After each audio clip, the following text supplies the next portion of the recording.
Bagaimana? So big. Wow.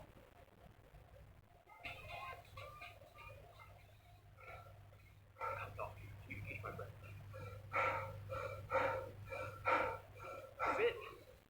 Only 4 minutes. It's good enough. Right, so that's Tabata training. Tabata is about only 4 minutes. Pick any exercise. You don't have to do burpees. I know many of you don't feel comfortable doing burpees yet. Feel free to do a half burpee, like say jumping jacks, running in place, but stick to the same exercise for 8 rounds. And the challenge of Tabata is try to set a benchmark.